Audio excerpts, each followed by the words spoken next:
Alors bonjour à tous, aujourd'hui on va faire une vidéo d'explication sur comment fonctionne votre spa LPB et donc l'utilisation.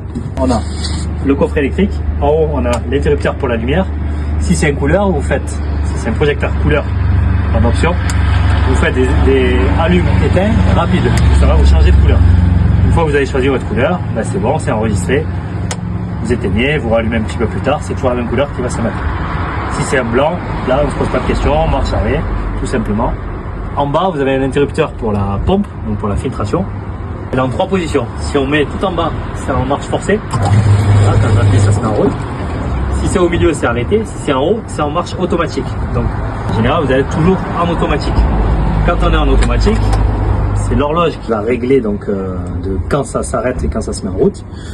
Donc ça, pour régler l'horloge, c'est tout simple. Vous avez ici de quoi régler l'heure. Donc quand vous tournez, ça fait tourner la couronne extérieure et intérieure. Dans l'extérieur, vous avez les 24 heures correspondant aux 24 heures de la journée. Et au milieu, vous avez la petite couronne qui est les minutes. Donc en fait, là, si je me mets, vous avez la flèche ici, sur le 18. Et là, sur 30 par exemple, ça fait 18h30. Ainsi de suite. Si on a raté l'heure, ben, il faut faire tout le tour, on ne peut pas aller en arrière. Donc ça, c'est pour régler l'heure qu'il est. Maintenant, pour régler les heures de fonctionnement, ça se fait avec les picots bleus ici. Tous les picots qui sont tirés vers l'extérieur, c'est les heures où elle va fonctionner. Et tous les picots que vous centrez vers le milieu, donc on peut les bouger, c'est les heures où elle est arrêtée. Donc là, en ce moment, elle est de 8h à 18h. Voilà, si c'est une période où on utilise le spa, ou si c'est en été, c'est ce qu'il faut, hein, une dizaine d'heures par jour, 10-12 heures.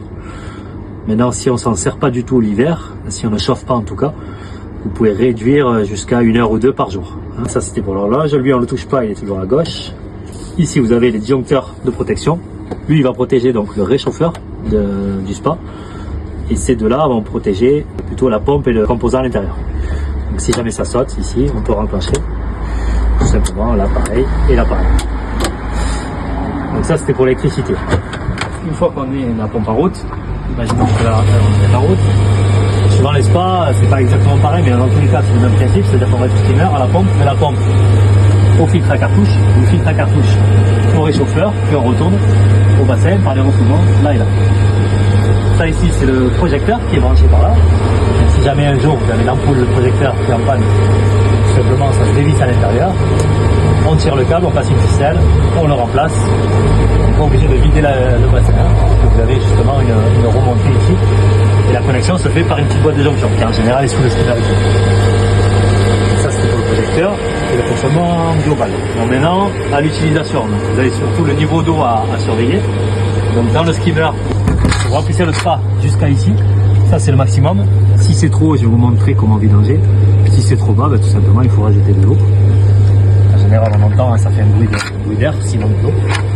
Pour la vidange du spa, donc vous devez avoir en sortie de pompe, alors ça peut être ici juste directement ou un peu plus loin, mais en tout cas vous avez un T de dérivation avec une vanne et une sortie comme ça, vous allez la reconnaître. En fait tout simplement celle-là, quand vous venez ouvrir, donc vous arrêtez la pompe, c'est le mieux, sinon ça sort trop fort. Ici vous pouvez brancher un tuyau et l'envoyer plus loin, donc dans ce cas là vous ouvrez et vous remettez la pompe en route.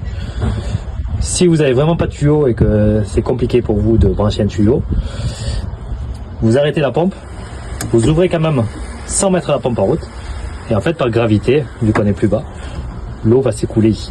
On va laisser s'écouler, elle va repartir dans le sol, parce que là c'est pas étanche au sol. Et donc dès que le niveau d'eau est bon, c'est-à-dire qu'on est en dessous de ça, là vous pouvez refermer et vous avez terminé votre vidange. Au niveau des paniers, donc vous avez comme entretien, donc vous avez déjà le niveau d'eau. Ici vous avez un panier donc à vider tout simplement, il y a les feuilles à l'intérieur, donc on le nettoie régulièrement, ça c'est en fonction de l'environnement, à vérifier 1 fois par semaine. Vous avez encore un panier ici, je vais vous montrer comment on a nettoyé. Et vous avez donc la cartouche qui elle vraiment filtre l'eau correctement. Donc pour nettoyer tout ça, à chaque fois on va éteindre la pompe, on vient fermer ici la vanne d'arrêt, parce qu'en fait si je vais ici ouvrir, l'eau elle va sortir, et on va fermer également la vanne ici du refoulement.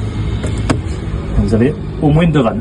Celle-ci vous ne l'avez pas forcément, vous avez au moins 2 vannes avant la pompe et après le réchauffeur. Donc après, celui-là, ben, on peut le nettoyer, c'est tout simple. Celui-là, pour nettoyer, il faut ouvrir le couvercle ici. Vous avez un peu d'eau qui coule, mais si vous avez beaucoup d'eau, c'est tout simplement vous avez mal fermé une vanne, comme ça. Donc vous fermez bien les deux vannes.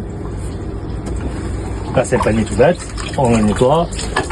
Il faut juste faire gaffe qu'il a un sens. Donc vous avez l'entrée d'eau ici, vous avez marqué front ici, et vous avez 2 détrompeurs ici, qui correspondent à 2 encoches qui sont là. Donc, si on le met, alors il faut qu'il soit libre comme ça. Si on le met légèrement de travers, on dirait que ça marche, mais en fait il est plus libre. Et du coup les saletés elles passent à côté du panier et elles viennent vous boucher la pompe. Il faut juste faire gaffe à ce que quand vous refermez, vous vérifiez que ce soit libre ici.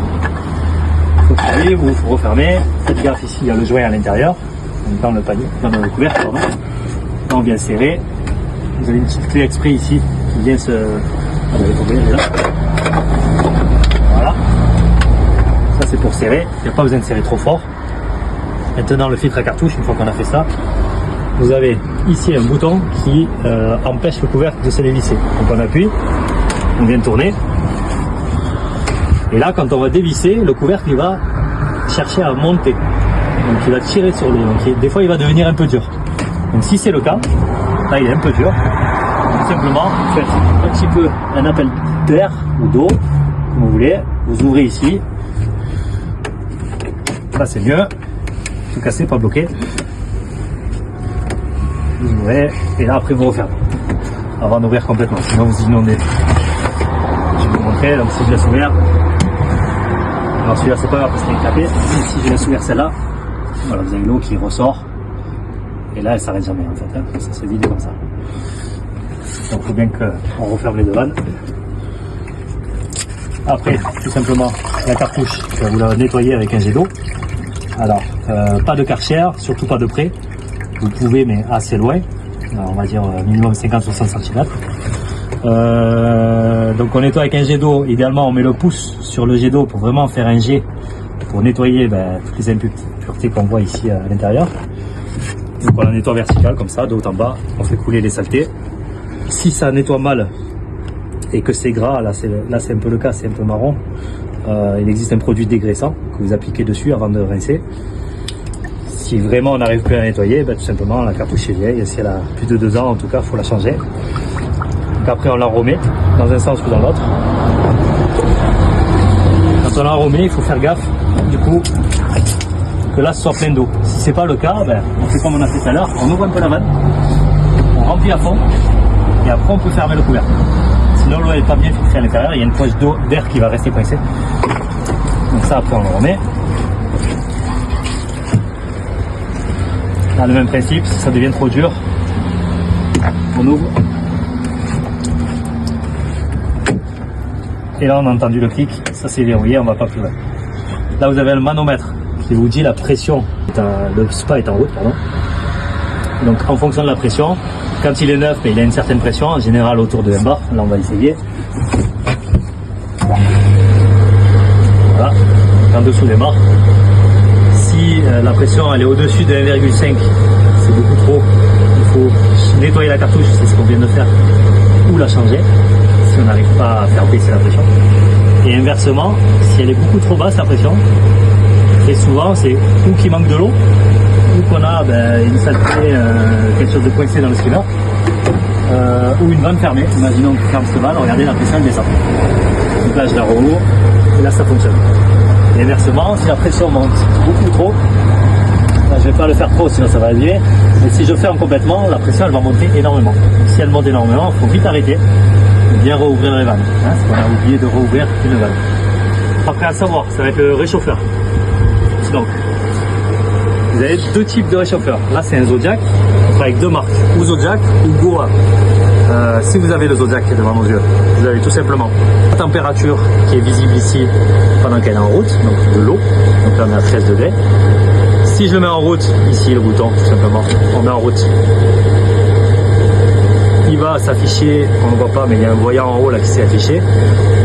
Régulation, c'est-à-dire qu'il est en train de chauffer. Évidemment, il est en train de chauffer que si on met la température qui évolue plus haute que l'eau. Donc là, même si je mets 30 degrés, ça va marcher quand même parce que l'eau elle est à 13. Dès qu'elle va arriver à 30, il va couper. Mais il ne va chauffer que quand la filtration est en route. Donc si on ne met pas la filtration en route, lui, il va se mettre en veille, il va rester comme ça. Il va attendre d'avoir la pompe en route pour fonctionner. Si vous voulez chauffer plus rapidement, mettez la pompe sur marche forcée là-bas, sur manuel, jour et nuit. Et comme ça, pendant 24-48 heures, vous allez chauffer beaucoup plus rapidement que si vous chauffez que 10 heures par jour par exemple. Si jamais ici, quand il est en route, il ne se chauffe pas, très souvent c'est parce qu'il n'y a pas assez de débit qui passe dedans. Et du coup il s'arrête comme si la pompe était arrêtée. Et ça c'est dû en général si la cartouche est sale. Donc c'est l'opération qu'on vient de faire, laver la cartouche, la remplacer au besoin. Sinon il n'y a pas assez de débit qui passe et lui il ne peut pas chauffer, il ne peut pas se mettre en route. Donc ici vous avez le deuxième modèle de réchauffeur pour les personnes concernées. Donc vous avez du coup qu'un seul bouton. Vous avez un voyant ici. Donc là vous le mettez en route. Vous réglez donc la température. Voilà, je dis n'importe quoi, 30 degrés. Ouais. Et donc dès que la pompe va se mettre en route, lui il a un détecteur de débit qui fait que il va se mettre en route. Et pour l'arrêter tout simplement, vous faites ça.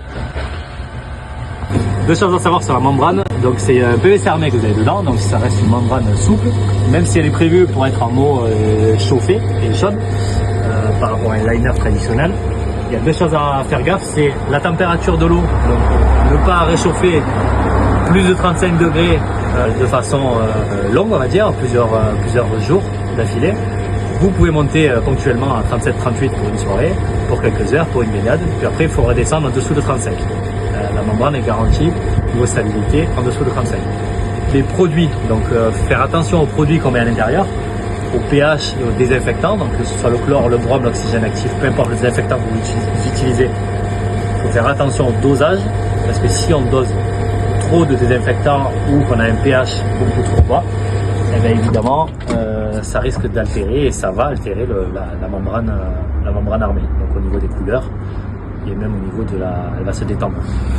Et dernier truc, c'est au niveau de la ligne d'eau. Dans le bois, il y a une petite marque. Pour l'entretenir, il faut utiliser alors idéalement une éponge magique, c'est les petites éponges blanches. En général, sans produit, si vous le faites régulièrement, ça marche très bien. Au besoin, si vous avez un PVC armé qui est clair et que c'est un peu gras, un peu noir, vous utilisez un nettoyant ligne d'eau spécial liner, donc qui n'est pas agressif pour le liner. Ça c'est très important. Et au niveau des produits chimiques, donc qu'on met justement, le pH, le désinfectant, le chlore, tout ça, on va toujours le mettre dans le panier du skimmer. Même si c'est de la poudre, même si c'est du liquide, ou si c'est des petites pastilles ou des galets, on le met toujours dans le skimmer. Et au niveau des dosages, donc on ne met pas des galets de piscine, parce que les galets de piscine sont faits pour 25 mètres cubes, là on a 2 mètres cubes et demi. Voilà, donc si on veut mettre des galets, il faut le couper en tout petits morceaux, mettre des petits bouts.